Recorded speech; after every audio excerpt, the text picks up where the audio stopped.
So you're looking to buy a business. So the first thing you need to do when you're looking to buy a business is to perform some sort of financial analysis of that company. And so today I want to kind of walk through an example of financial statement analysis, starting with the income statement, also known as a profit and loss statement. And if you want, we're kind of showing this on YouTube in more of a video tutorial. And so you are able to better identify and kind of get a visual of financial statement analysis from the perspective of a business valuation firm. Because ultimately, financial statement analysis is key. So when you receive financials from the company that you're looking to acquire, one of the first pieces that you will receive is tax returns, historical tax returns for the company, as well as what is known as an interim profit and loss statement or income statement.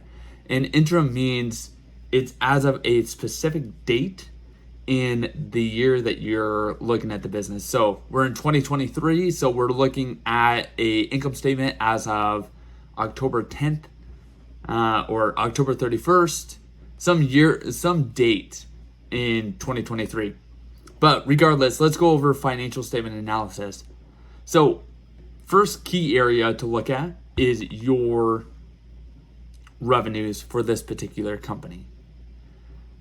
Depending on the industry, there are going to be other documents that validate and verify that revenue for the company that is being acquired or that you're looking to assess. So for instance, let's say you're looking at a FedEx route. If you're looking at a FedEx route contracting businesses, there are going to be 1099 statements from FedEx corporate to the individual that owns the company, identifying kind of what they are receiving from a revenue perspective. If you're a liquor store or you are a supermarket or any type of retail establishment where you're selling a product or you're a wholesaler, like ultimately you have purchase orders or a POS system that is identifying and tracking all transactions. And so when you're looking at buying a business, sometimes it is important to verify that the revenue that is being documented is correct. So one of the things to look out for that is key when looking at revenue is if there is a difference between what is reported on the tax returns and what is showing up in the company prepared financials.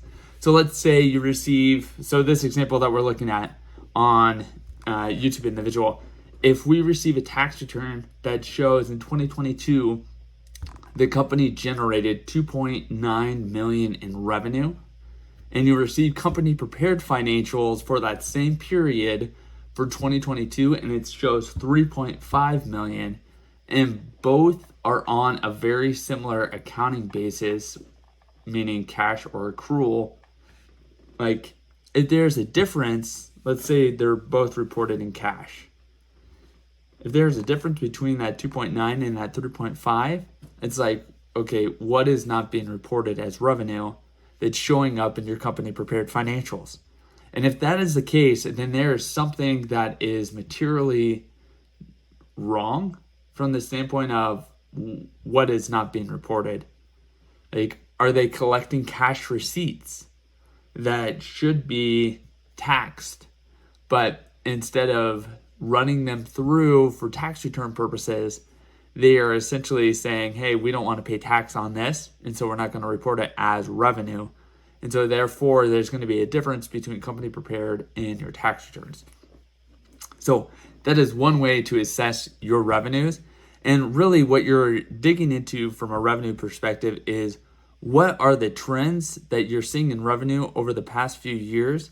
And is it consistent from the standpoint of, is the company growing or is there fluctuation from a growth perspective? Is it upward or downward trend? So for instance, this company in particular, like they are seeing an upward trend from 2018 to 2019, 2020, 2021, and in 2022 it dips. And it's important to understand why revenue is dipping. Why is there a decrease? What happened in the business that would result in revenue declining? And so that is key to assess. And then looking at it from the perspective of the industry, like you want to also compare the revenue of the company versus that of a company that is represented by the industry. And so this data right here is collected from BizMiner, and BizMiner taps into all the IRS tax return data and downloads all the information relative to so this particular company is an electrical contractor. Should have stated that at the very beginning. And because it's an electrical contractor, we could dig in and say, okay, we're looking for electrical contractors that are doing this much in revenue in this particular state. And BizMiner will show us kind of the industry averages for that particular category on the profit and loss or income statement. And really what you're trying to garner from this is not so much the revenue that is taking place or being collected by the company, but more so the trend in revenue and seeing, okay, like relative to the industry on revenue over the last 5 years, are we showing a similar trend? And relative to the industry, there is a kind of fluctuation on kind of the downward side in revenue, but it's not material enough from an industry perspective. But in 2022, there is a sharp decrease in revenue for the industry for electrical contractors. And if we look at our particular company, this electrical contractor, we are also seeing a decrease. So from there, you could kind of see, okay, this is an industry-wide problem with respect to revenue. And what is it correlated with? And ultimately, it's correlated with events taking place in the industry, as well as events taking place within the overall economy. And we all know that the housing market and inflation were big proponents that took place in 2022 that impacted companies' revenues and expenses. And so therefore, looking at revenue, it's important to understand the customer mix of the electrical company. Are they focused on new construction within residential homes or commercial and industrial? Are they focused more on repair and maintenance or installation? So there's a lot of details that need to be known about the revenue to understand why revenue was impacted by particular events. So I'm going to stop right there and let's take a break. So that is just revenue analysis, high level. Obviously, there are more details that you could dig into, but understanding the revenue of a business with respect to the company that you're looking to acquire is important, and spend a lot of time verifying that that revenue is accurate. And one of the ways that you can verify if the revenue is accurate is through an analysis called a quality of earnings.